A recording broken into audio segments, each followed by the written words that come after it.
much. The first thing I want to say is a very note of gratefulness to the Applied History program, the Applied History Lab for doing this. I can't think of a more important subject than to look at the issues of anti-Semitism. We always think of the historical circumstances of anti-Semitism, but of course, unfortunately, we are experiencing the fact that these human frailties never go away. And so I know that this will be, has been and will continue to be a really excellent conversation about the issues of anti-Semitism, how to confront it, what to learn from history, and how to move forward. And so I'm really very grateful to the Applied History Working Group in the History Lab for putting this together. And that means that I'm especially grateful to Niall Ferguson, who is the Milbank Family Senior Fellow at the Hoover Institution and the chairman of the Hoover Applied History Program and a part of our History Lab. He is going to be in conversation with our guest, Professor Lipstadt. Welcome. Thank you. Deborah Lipstadt is a distinguished historian and diplomat with renowned, who is renowned for her scholarship on the Holocaust and on modern anti-Semitism.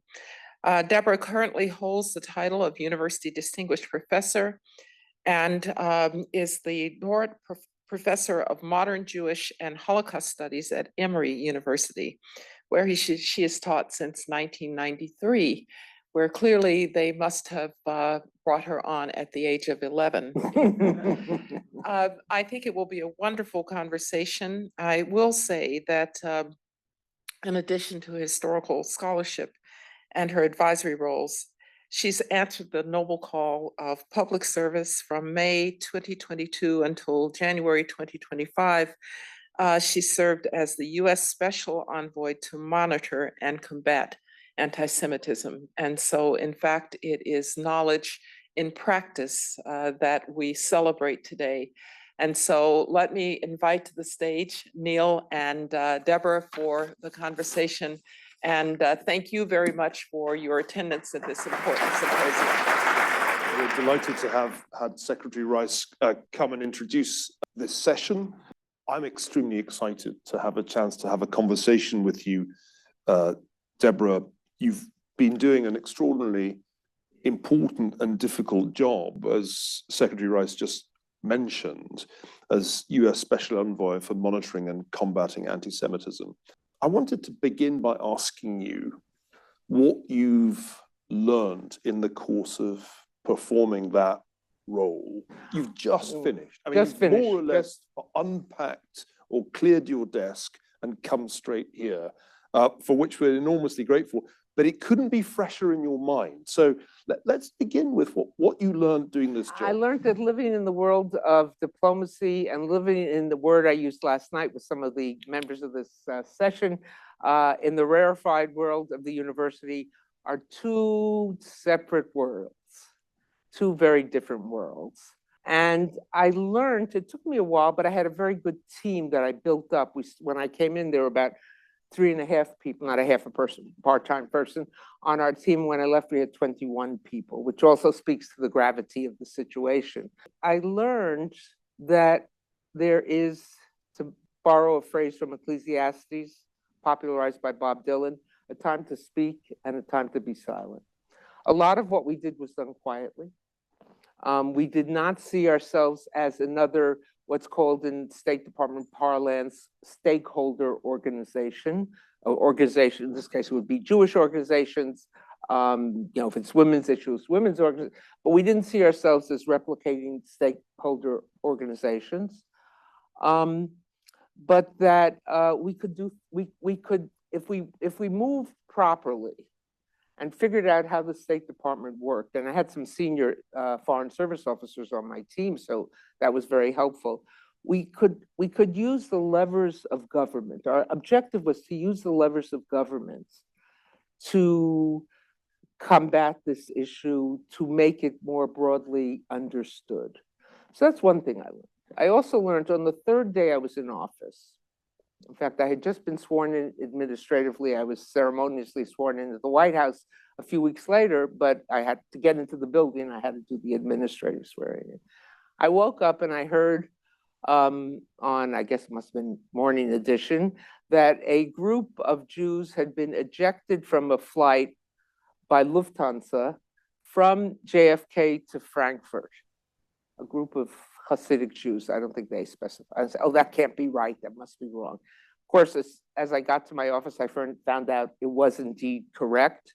A group of, they weren't a group, 126 Hasidic Jews on this flight. Some had bought tickets through travel agents, some were going on points, some had bought direct. They weren't a group. The only thing that made them a group is that they were all Hasidic, identifiable as Jews, either with kippot, having ordered kosher food, tzitzit, or whatever it might have been, had been denied permission to continue from Frankfurt to Budapest, where they were going for the yard site for the anniversary of the death of a famous Hasidic rabbi, because some had been, quote unquote, unruly.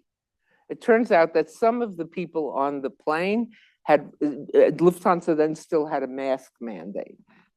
Refused to wear their masks, or when they put on their masks, they put them under their nose, which is sort of a, kind of, you can fill in the blank, to the flight attendants. Then some had gathered in the aisle, I guess I supposed to pray or whatever, and they weren't listening to orders. So the commander of the plane, as the captain is called in Lufthansa parlance, I learned lots of interesting tidbits, radioed ahead to Frankfurt. There is a group of Orthodox Jews who are being unruly. Unruly in IATA terminology, again, something I never thought I would know, triggers all sorts of responses. And Frankfurt Airport has its own, when it gets a message like that, a group, if it's one person, maybe it's different, but when they hear a group, the plane was met by 20 armed gendarmes at the doorway as they walked off the plane. So here you are, probably a descendant of Hungarian Jews, and you land in Germany, and you're met by armed guards, and it's not a good look for any airline. It's a very bad look for the German national airline. And then they were denied. They were not told. They just were told, go to this gate, and you will get on your flight to Budapest. The plane left without them, stranding them there. They couldn't get kosher food. The airline wouldn't help them. It was a mess. This is day 3 of the job. Day 3 of my job, as we, because I said to someone, get me the information. When you say that, at ambassadorial level, a lot of people get you the information. So I got a lot of details. And then I'm walking to the office and I get a message that the CEO of Lufthansa is coming to see me in about an hour and a half. Then I get a phone call. Deborah, we have Secretary Buttigieg, then Secretary of Transportation, deputy on the phone. He's going to brief you. And he said, these are American citizens, so we are tracking this very closely, and you can speak in our name. So sitting opposite the CEO of Lufthansa with their 105,000 employees, another piece of useless information that's better in my head. And I said, I just got off the phone with the Department of Transportation, and we are very concerned about this. And his eyes opened up wide. And I suddenly realized he doesn't hear Deborah Lipstadt, author of so many books, or professor. He hears the United States government speaking. And that's day 3. I said, I have different levers that I can use and use responsibly. And I have to figure out how to do that. It's an interesting, I'll tell you 2 other anecdotes to sort of, so that was day 3. A few weeks later, I go to Saudi Arabia for my first trip. I purposely made that my first foreign trip. Can I interrupt? What happened with the Lufthansa? With Lufthansa, did they apologize? They were very concerned. They apologized. There was a lawsuit. There was both the Department of Transportation levied the biggest fine ever levied on an airline. There was a civil agreement. They engaged, they had put out this terrible statement right after it happened. We're sorry, we are training our employees to be more sensitive. So I was interviewed at NBC and I said, I think they need more than sensitivity training, and that got the attention of Lufthansa. But, and they adopted the IRA definition, the much debated IRA definition, and they're using it, and they're instituted different training programs for their for their team. It was just in Arab a screw up from, it never went up to the higher ranks of the offices, but they took it very seriously.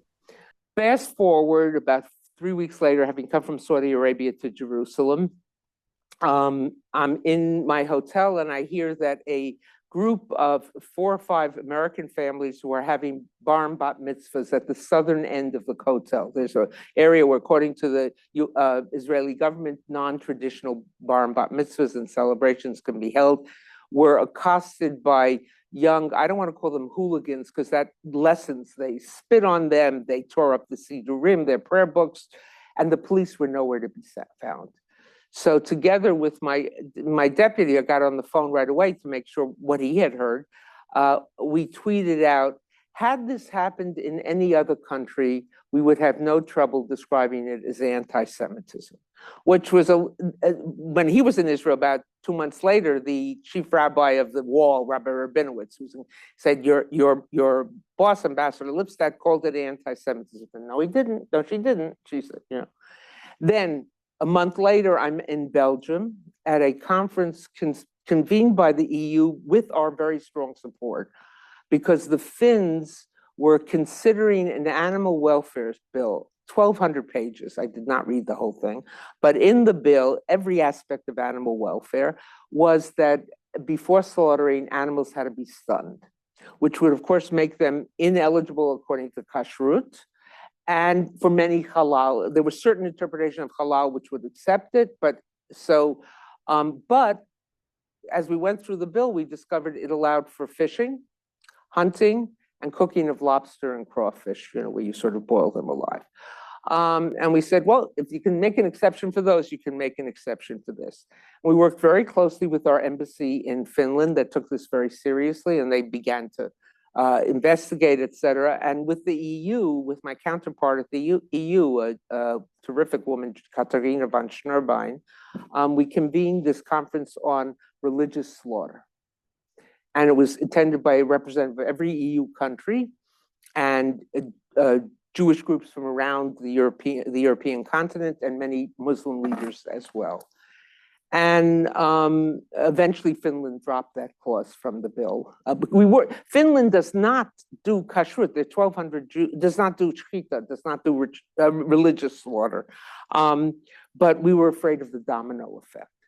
And so the point I'm making is that in the first less than 3 months of my tenure, I attended to discrimination against Hasidic Jews, discrimination against non-traditional Jews, and discrimination against any Jew who cares about kashrut and Muslims who care about halal.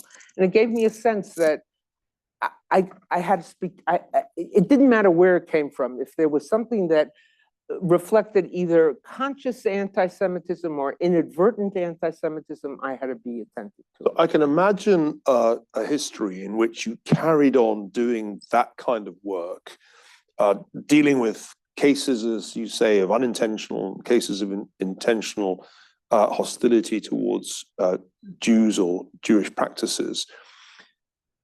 But then October 7th, 2023 happened. And I assume that radically changed the nature of the role that you were playing. Talk a bit about that. I want to get a little autobiographical here to talk about your own personal experience of learning, hearing the news, seeing the video, and then talk about how it impacted this job that you were doing. I was raised in a modern Orthodox home. Where you lived in both worlds, the Jewish theater on Saturday night and synagogue Saturday morning. It wasn't, oh, we're going to do Friday night. Friday night was Friday night. You were home for dinner or at friends or with company or whatever. But a family that very much valued Jewish learning, Jewish life. Very, Rebecca Kobrin sitting here, we come from the same kind of community. And then I decided to spend a year, my junior year in Israel, and it was, to date myself, 1966-67. And I had just, that was the war, the Six-Day War was in June.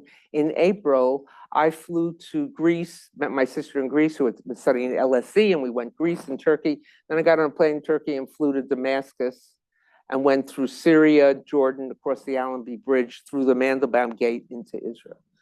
And it was the first time I had to be afraid as a Jew. You know, I had a new passport, et cetera, et cetera. I was more afraid as a woman, actually, as it turned out. And then this happened. And it was a cataclysmic event because none of us knew what would happen, et cetera. So that was a turning point in my life. Another turning point was in 1972. I was asked by the Israeli government to go to the Soviet Union. Israelis then couldn't go to the Soviet Union, so people with what they called strong passports, American, Canadian, British, French, etc., Jews who could either teach something. I was then a graduate student at Brandeis, or who could speak Hebrew, could maybe teach a Hebrew lesson, to meet with refuseniks. And that was a life-changing experience. Meeting people who had every reason to be afraid of their Jewishness. It's very early in the refusenik movement. And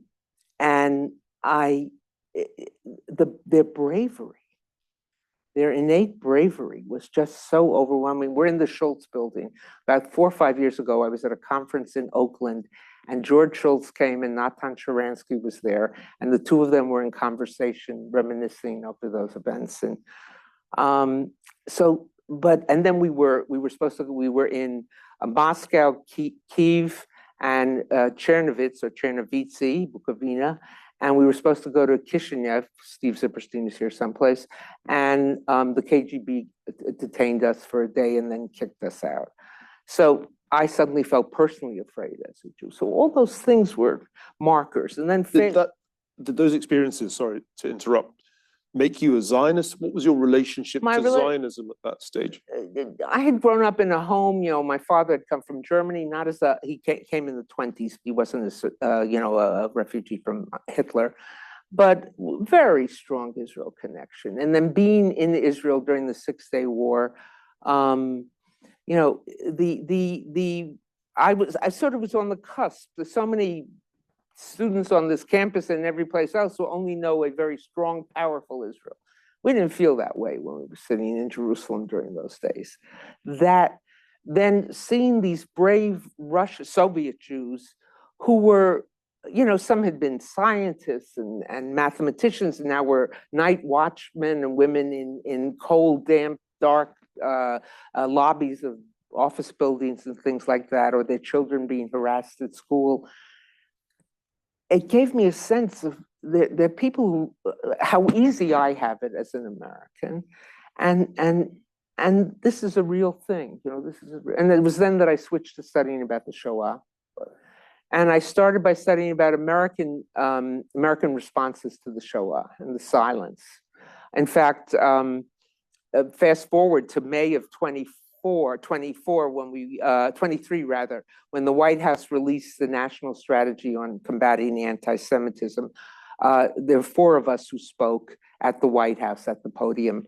It was the Deputy Director of National Security, Ambassador Susan Rice, then Head of Domestic Policy Council, Doug Emhoff, the second gentleman, and myself, and I was the last one. And I had, in my speech, which of course was cleared because it was in the White House podium, was cleared all the way up. I said, I'm very conscious of the fact, and I had the State Department and White House historian check.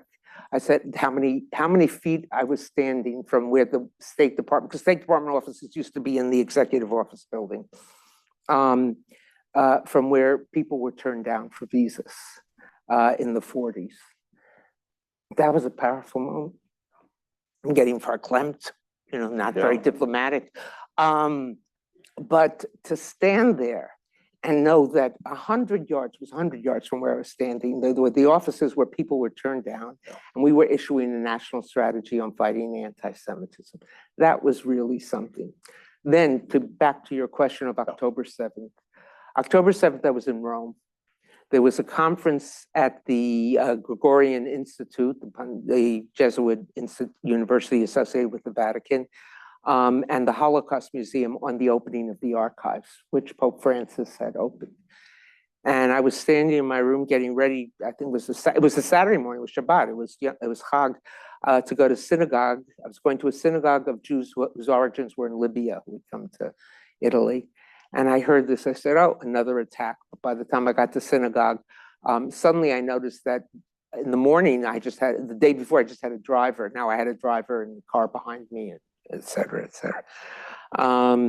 Because the embassy had upped the security.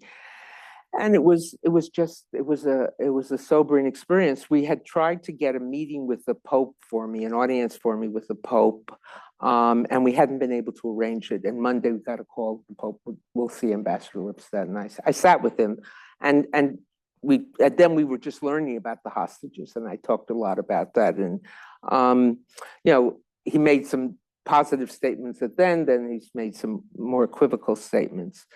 But it changed dramatically. Just talk for a moment about your immediate reactions to the events of October 7th.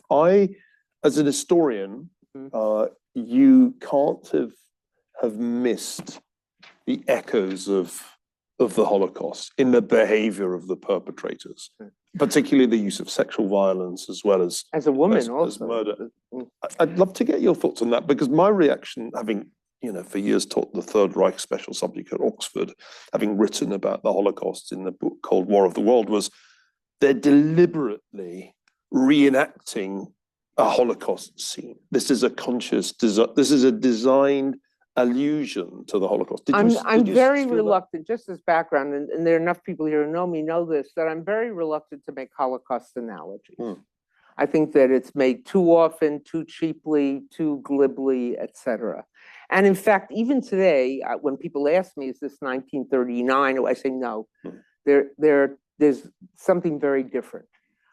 I had an office at the State Department at the ambassadorial level, meaning presidentially nominated, Senate confirmed, to deal with this issue, and had colleagues all around the world. So governments are taking it seriously. But this, of course, threw all my intellectual calculations out the window when you saw. And listening to the tape, I'm sure many have heard it, of one of the murderers, the Hamas murderers, calling his mother and saying, I just killed 10 Yehudim, and she didn't say, okay, you're fighting on our behalf, but don't rejoice. The prophet says, "Bin fola vecha al tismach," when your enemy falls, don't rejoice. I think that's Book of Proverbs, is that? I'm not sure. But she's yelling Allah Akbar. I killed 10 Jews, Allah Akbar. And I watched as a woman. And I watched a woman who many of us have spent time down there in that area. There's some beautiful kibbutzim and places to visit, and etc. And it was stunning. And the other thing that, from a diplomatic point of view, one of the foci of my work up until that point was working on the Abraham Accords. Right. So my first trip was to Saudi Arabia, where when I walked into the office of the deputy foreign minister, he put out his hands and said to me, I come from a city of Jews, Medina. Very pleased that I knew exactly what he meant. And where I sat with the Minister of Islamic Affairs for Saudi Arabia for 40 minutes, talking about the dangers of anti-Semitism. I had made very good contacts in the UAE, including with Abdul Ben Zayed, otherwise known as ABC, the foreign minister, in Bahrain, etc. So we were really working, and that was what had attracted me to the job, because it was a chance not just to put out fires, but to build. And of course, October 7th, I was supposed to go to Saudi Arabia in November, and of course that got shut down. But what struck me was the glee of the murderers, and then bringing it back to, outside of Israel, whether it's London, whether it's New York, whether Berkeley, or what, the glee with which you would see people tearing down the pictures of the hostages. Which also happened on this campus. Yeah, I'm sure, with glee. And then I read an article by Yves Girard, I think it is, in Fathom, called The Pleasures of Anti-Semitism. And it clicked for me that there was a certain pleasure. I'm sort of paraphrasing and adapting what she says, but that I'm part of a tradition of anti-Semitism, but more, you've always told me that my tradition, Christian, Muslim, whatever, did wrong. now we know who, it was like a moral superiority, a moral gotcha. And then watching the normalization of anti-Semitism. I told some people here last night, being in France a few weeks after the attack, and I was at a Jewish communal building and leaving, lots of gendarmes outside. The French had 17,000 police and gendarmes and military people at Jewish institutions in the weeks after October 7th. And then, of course, the community had its own guards, and some woman pushed her way through, which made everyone nervous, but she was clearly harmless. But she said, "I know who you are, and I need your help." I said, "What?" And she said, my children go to a French public school, and they are being harassed. They're, I don't know, 10 and 12 or something like that. They're being harassed and hassled. There are a lot of Muslims in the class. There are other and non-Muslims, and they don't want to go to school. And I want to put them in the French school, but I'm afraid because Jewish institutions get attacked. What should I do? No, and I'm not. It wasn't something that I could answer. Or just 6 weeks ago, I was in Canada and meeting with a group of leaders of the Toronto Jewish community. And one very sober-minded woman said to me, "My daughter is 18 months away from going to university, and she's interested in some aspect of STEM. I don't remember which one. And the conversation in our home is not which university will be best for her intellectual interests, but where will she feel safest as a Jew?" So this was the real revelation of October 7th and its aftermath. It was not a revelation that Hamas and Palestinian Islamic Jihad were terrorist organizations that wanted to kill Israelis. They'd never done it on that scale before, but that wasn't really news. The news was the response in London, in New York, on the campuses of Geneva, California, all over Europe. And talk a little bit about this revelation and what it taught you about the nature of anti-Semitism in the 2020s. Because to me, part of the point of this symposium that we're participating in is to think analytically about this phenomenon. And it's clear that many different strains of hostility to Jews came together in 2023, 24. And I'd love you to help us think about these different strains and also tell us which the most dangerous of these. Well, I don't want to say because you can be wrong in a nanosecond, but first of all, I saw coming from what is called in the American intellectual community malign actors, other countries or NGOs, ideological anti-Semitism and utilitarian anti-Semitism. We saw significant, and you can read about this, so I'm not disclosing anything classified, significant protocols of the Elders of Zion kind of anti-Semitism coming from the PRC, China, and being allowed on lots of Chinese platforms. Now, Chinese officials had engaged in this before on a personal level. If you went to China and told someone you were a Jew, you usually got a very positive response.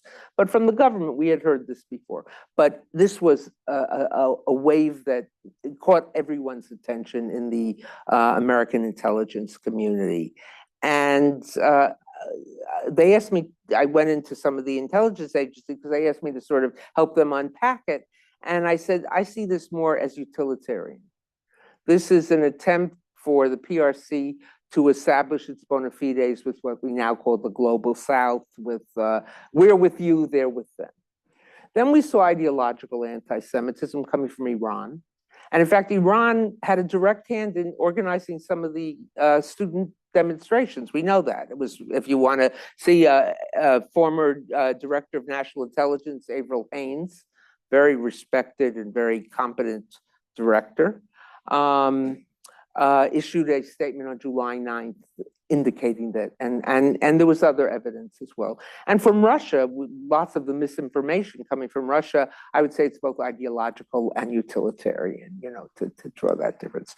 So I saw that, and I saw it very distinctly, but I saw something else as well. And some of the people who are here, we've discussed this, and we discussed this earlier today. This wasn't just about Israel.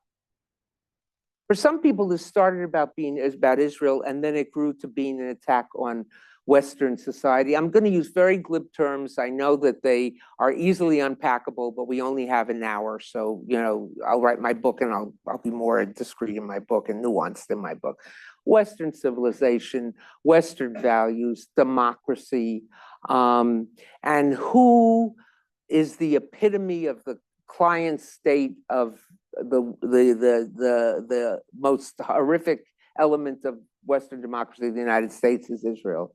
And what group appears to have best succeeded at the hands of capitalism, the Jew, whether true or not, that was their. So it started from that and it moved. And then Israel became, and Jews became in loco, in the place of, just instead of railing against everyone, more focused. And for some, it was the other way. It started with Jews and then it moved outward.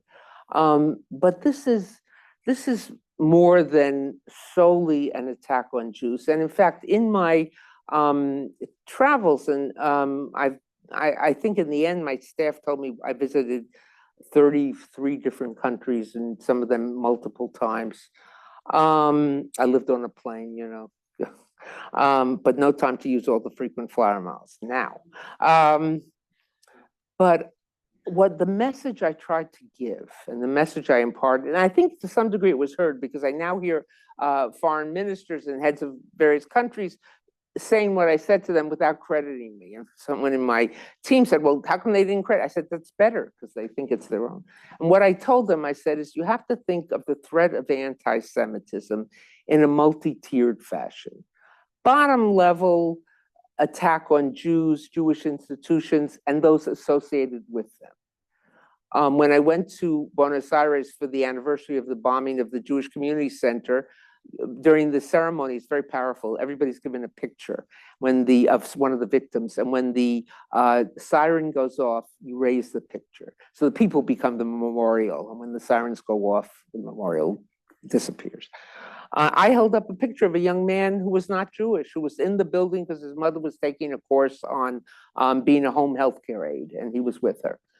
So that's the bottom line. That's the cornerstone. And if anti-Semitism were solely, I don't say just, because just suggests diminutive. Oh, that's a nice jacket. Oh, it's just an old thing. Were solely that, it would be something worth fighting for governments to fight and to address.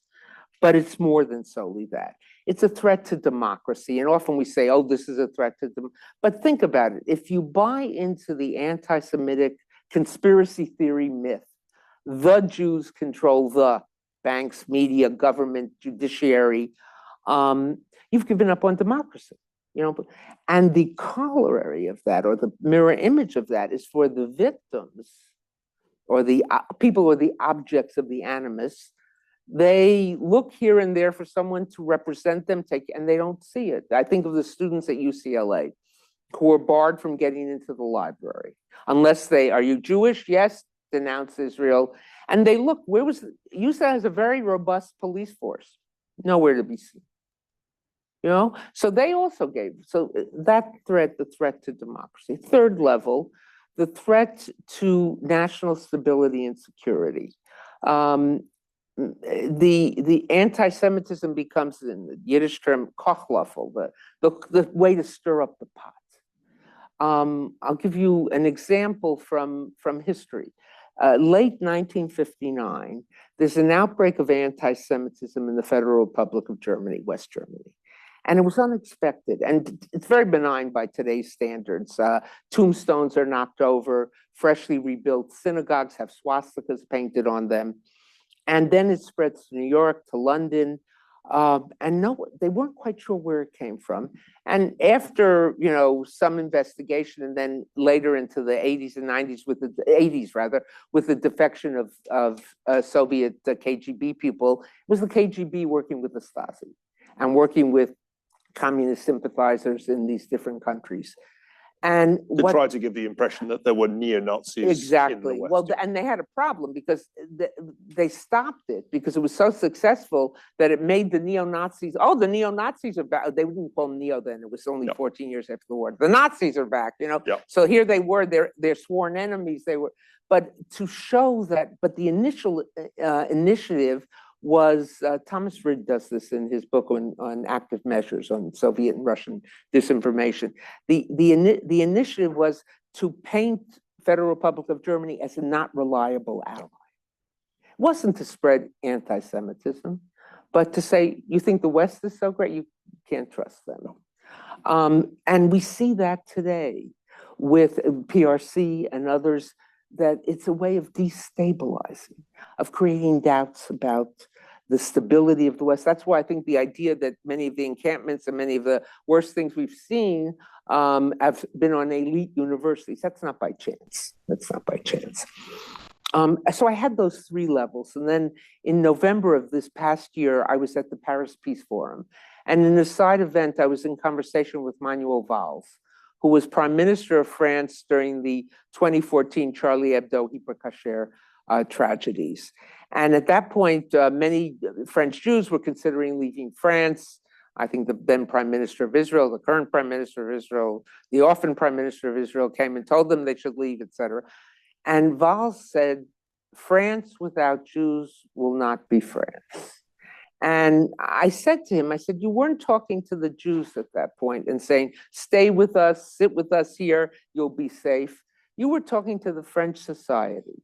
And we talked about it. And one of the things he said, you know, first of all, Jews are part of the warp and woof of French society. If you take them out, it changes. But also, if one minority group doesn't feel secure, other minority groups don't feel secure. So that's another level of the destabilization to societies.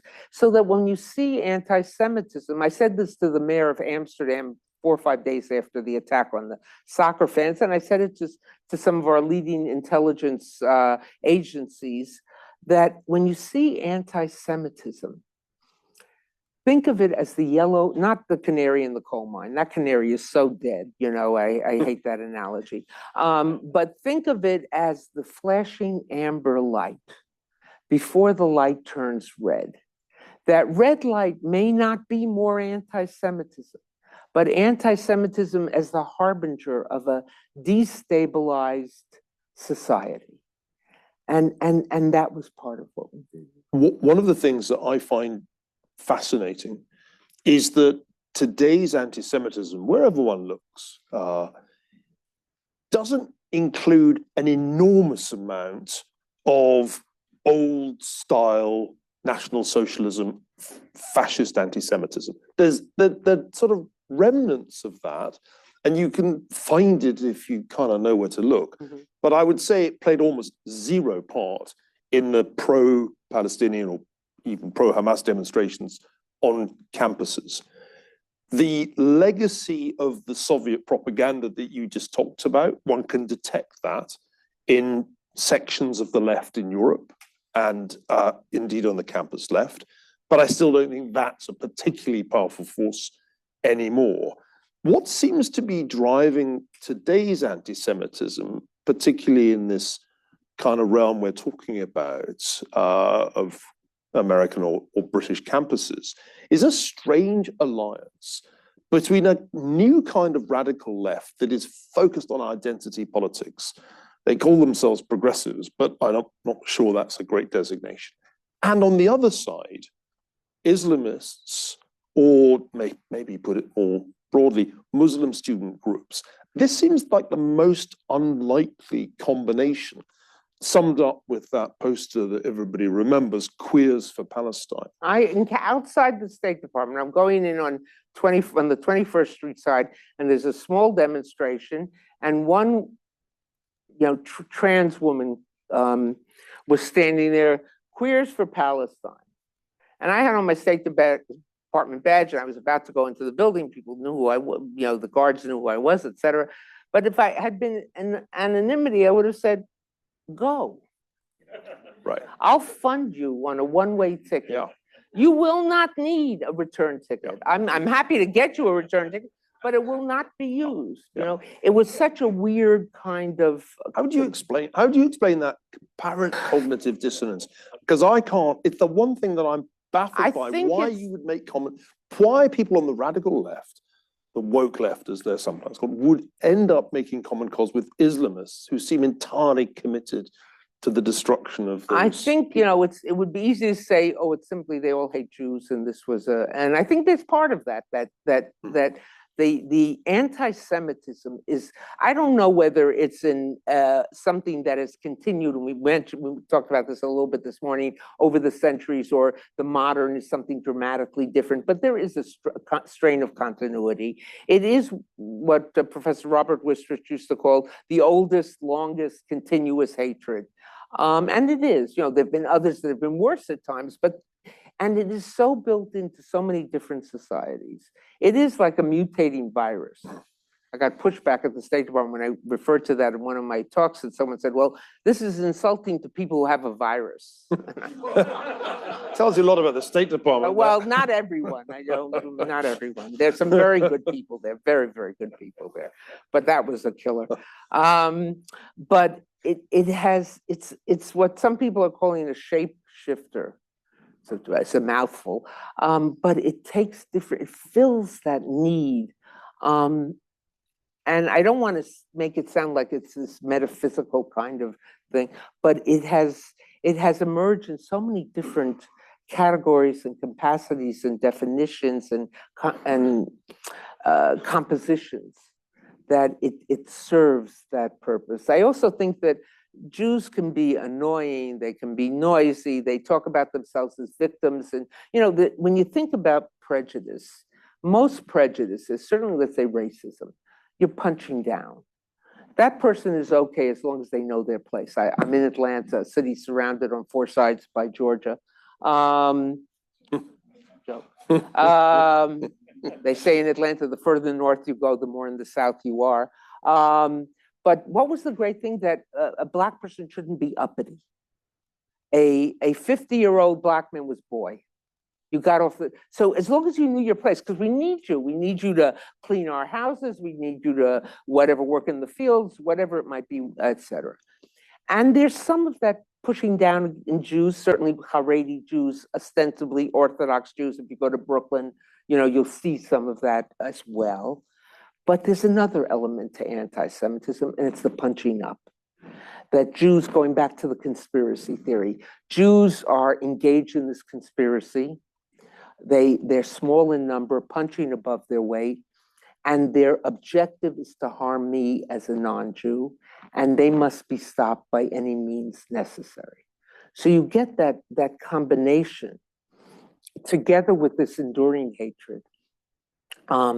Together with Hannah Arendt used to tell the joke, you know, the bicycle riders, it's the Jews, the Nazis was saying, someone yells out, and the bicycle riders, and the man says, why the bicycle riders? And he says, why the Jews? You know, but if you have there someone who's a familiar enemy, it works much better. I've got one more question, then I'm going to open it up to questions from the floor. What is the trend? If you look ahead over the next 5 or 10 years, do you think this is a problem that is going to get worse globally and in the United States? Or do you have any reason to think that we might see it diminish? First of all, you and I are historians. And sociologists talk about trends to the future. I didn't want to, because you're always wrong. You know, the only thing you have saving grace is most people don't remember what you said. But, you know, I hate predictions. You know, I think the Talmud says that with the close of the Hebrew scriptures, prophecy was left to children and fools. I'm not a child, and I don't like to prophesize. But having said all that, on one hand, I find it very depressing and very pessimistic. Olga Litvack is here, our resident pessimist. But on the other hand, I've seen some positive signs. First of all, my conversations in the Gulf countries. True, I'm meeting with the leadership. I'm meeting with the governmental leadership, and there's a division, and I'll use a shorthand term with that and the street, you know, without meaning any degradation of that. But still, there's a recognition that this is not good. This anti-Semitism is not good, that multi-tiered threat. When I would talk to them, I wouldn't talk that second tier, I wouldn't say a threat to I'd say a threat to democracy and rule of law. So because most of them are hardly democracies. But there's a recognition. There are, I'll give you another thing, which could be a meaningless moment or could turn into something real. In about a year, I guess January last year, I think it was, I got to my office. I noticed on my calendar, the Attorney General of one of our major Democratic allies was coming to see me in my office. Now, when I go to countries, I'd very often meet with the Minister of Justice, the Attorney General. But when they came to Washington, I knew he was only going to be there for a day because it was reported in the paper. They don't usually seek me out and come to my office. So I said, doesn't he know he's supposed to be seeing Merrick Garland? They said, yes, he's coming directly from Attorney General Garland's office to you. He comes in, he says, we have an anti-Semitism problem and we don't know what to do about it. How should we address it? So I began to talk about some of the things I have seen, none of them rocket science. And after he left, I began to think about it and I assembled my team and I said, we have to come out with some sort of convention, guidelines, best practices. And we did, we worked on it. We wanted, I said, it must be short. I don't want a long tome, you know, it comes out of the State Department, break your back carrying it, but nobody ever reads it. And we came up with a 700-word, what we call global guidelines to combat anti-Semitism. Now we worked with our colleagues, you know, in Germany and EU, South America, Argentina, some of the other countries, and Israel, of course. We could have just issued it as this is our experience of what, but we didn't want to do that. We wanted it to be a multilateral organization. So we began to seek out other countries to sign.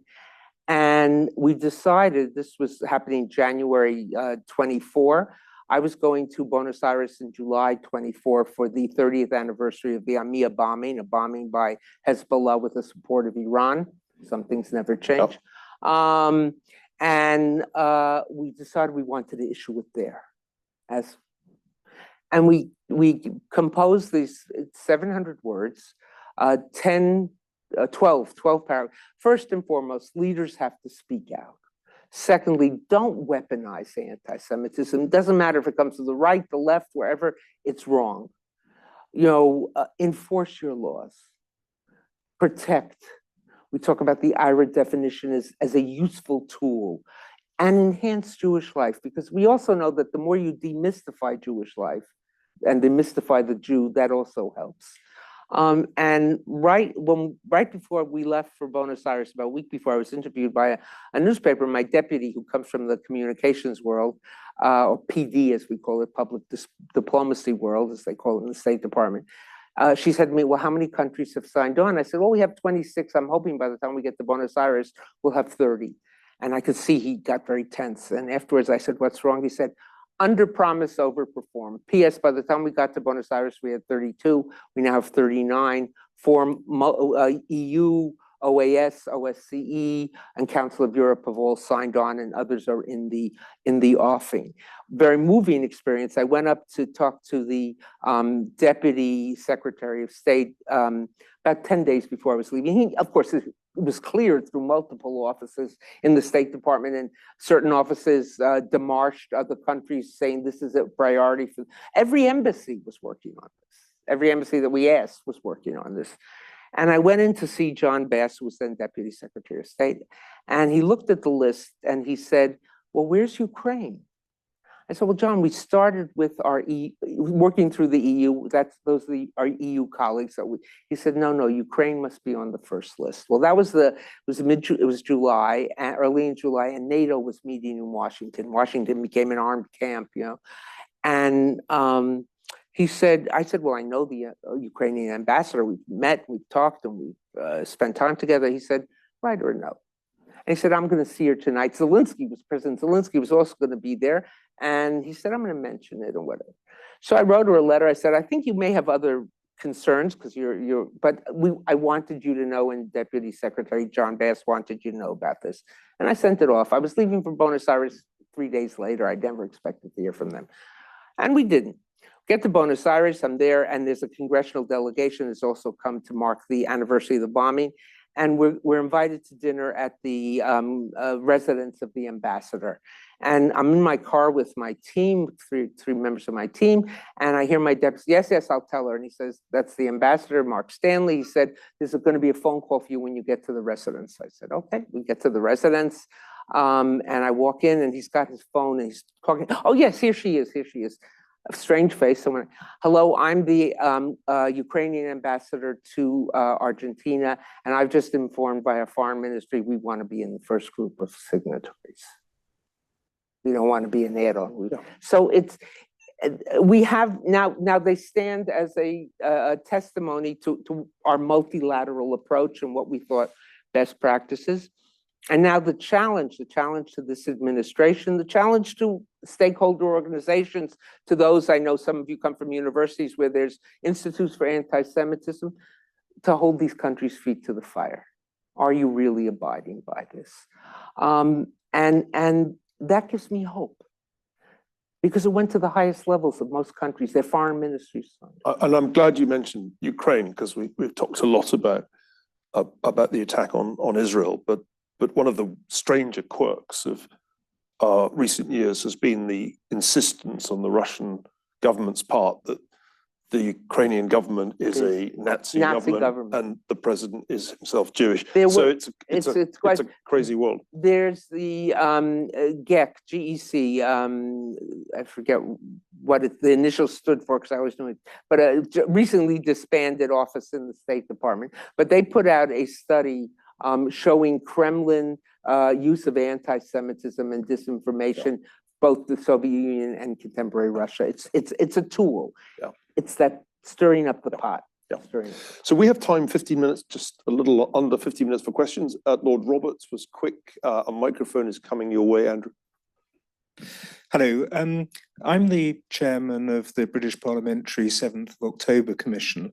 And there's been a survey recently of a large number of British Muslims, over 1,000, 28% of whom said that no massacres or rapes took place on the 7th of October, 28%. Is this because they get their news from their own sources? Is it because it's a straightforward anti-Semitic remark that they don't mind making? Why could it be anything like that number of people who would respond to a public survey in that way? My short answer to your question is yes, it's all of the above. I co-authored an op-ed with then Ambassador Michelle Taylor, who was the US ambassador to the Human Rights Council, and on the gender-based violence, GBV, of October 7th. And we said, you know, when it was the Yazidis, there was an immediate response and no one denied. When it was the Iranian women taking off their headscarves, it was immediate, no one denied it. We've seen that over Boko Haram, bring back our girls. There was a silence. There was a silence. And now that silence has morphed into it didn't happen. I think there's a lecture going on even as we speak at Berkeley, making the same argument. You can talk to Professor Katz, to whom you're sitting one seat away. It's a horrific thing. It's a horrific thing. So much of the evidence comes from the murderers and the rapists themselves. It is Holocaust denial writ large. You know, I've pretty personal experiences with Holocaust denials, having sat in the trial and sat 10 weeks, 10 feet from the world's then leading Holocaust denier. It is hardcore denial writ large. There have been some, like some feminist scholars who said, well, it was legitimate. They didn't deny that it happened, but it's legit. That's even more disgusting, especially coming from so-called feminists. But it is quite striking. It is quite striking. Look, you're speaking to something that I hesitate to say this because I don't have time to really go into it in depth, but a reluctance to acknowledge that there's a problem in many of our European democratic countries with portions of the Muslim community, portions of whether they be recent arrivals or they be multi-generational. Whether it's where they're getting their news, where they connect, I don't know, but it is a very disturbing trend. Thanks, Deborah. Other questions? We'll go to Professor Katz. Thanks. First of all, just want to thank you so much for your extraordinary service, Deborah. Your courage and your determination are really inspiring. We all benefit from them. So to go back to something you said at the very beginning, which was that you felt right away when you entered the ambassadorship that, wow, there's this chasm between academic work on anti-Semitism and what it is to be here on the ground doing this, which makes a lot of sense, of course. And I just wondered if you could expand on that a little bit, and maybe, I mean, I guess sort of a two-sided question, which is, were there moments where you really saw kind of conceptual ideas about anti-Semitism at play in front of your eyes in ways that made you feel like, I wouldn't have understood this if I hadn't been a scholar? And on the other hand, were there moments where you saw things on the ground that you said, I wish people who are studying anti-Semitism could see this, because we don't think about this, we don't understand this the way that we think about anti-Semitism academically? That's such a good question, not surprisingly coming from you.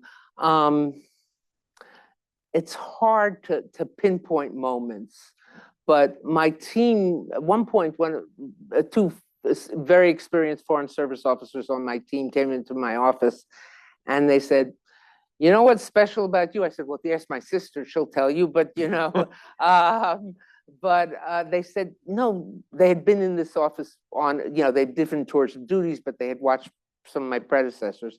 They say, you get it right away. Is this anti-Semitism? Isn't there? I said, well, I got 30 years of looking at this. There were moments where my academic training was the most powerful tool that I had. And to put someone, it was a gutsy thing for the president to nominate me. Someone, because they're afraid of professors. You know, professors think they know everything. But being able to draw on, this reminds me of, I just told Steve Zipperstein that before I went, after I met with the mayor of Amsterdam, there was a whole debate whether what to call what happened in Amsterdam a pogrom or not. So I was home the day of the debate, and I walked into my study at home in Washington, my apartment in Washington, and I pulled his book on Kishinev off the shelf just I've read it many times, I've underlined it, I've taught it, but I wanted, you know, to get that. And I don't know how many other of my predecessors would have had that access or had known that. I also learned that, you know, it's very easy as a professor, you're an independent operator. I'm once again remembering, I just got a call today from someone, a reporter on Kanye West's latest adventures. And normally I would call my my comps person, my media person, and say, get this cleared that I can talk now. I can talk.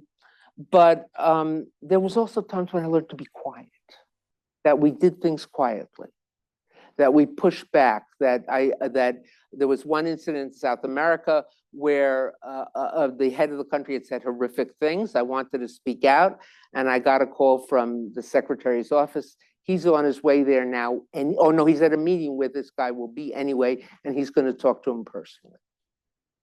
So it's if he's going to do it at that level, you don't do it at my level. But people, why didn't you speak out? Well, there's a time to speak and a time to be silent. And I lost some battles. I didn't win all the battles. I fought on some statements, how they were phrased, what was included, what was not included. And sometimes I had to make a choice. You know, there was one statement which the secretary was issuing, which of course we had prepared some of the language. And what was being considered was troublesome to me. There was one line in there. And I was told, well, Deborah, it's your choice. Either this is the statement or no statement. And I said, we go with the statement. So you're working as part of a very large team with different perspectives, especially after October 7th. But we also, one of the things we did was, and I credit my team and the experienced people I had on my team for teaching me this, but we stayed in our lane. So at one point, there was a consideration of sanctions on arms going to an unnamed country, which we can all figure out was it. And we were asked, the question came up, we're not experts on arms and how arms are used in human rights abuses. We're not experts on Middle East affairs. I mean, I know a lot, members of my team, but that's not our expertise. But where they turned to us, because they had worked with us earlier, this arms office in the State Department, the sanctioning of arms, was we asked the question, is this a double standard? And what other countries have gotten these weapons from us? There were 7. And how many of them are living up to the standards that are being imposed? 2. So we stayed focused. It wasn't the attempt to be experts on everything, but we said, we want to know if this is the double standard. And that was how we often work. We're running out of time. Sorry, and we've got more questions than we've got time for. There's a gentleman on the second row who's been patient, and he might have to be the last question. Very briefly, what is the relationship between anti-Semitism and anti-Zionism? Oh, we have a whole conference going on. How long have you got? Yeah. we spent much of the morning debating that, not to mention anti-Israelism, which was introduced. This is a great question. On which let me say this, that much of the anti-Zionism we've seen certainly over the past 15 or 16 months now,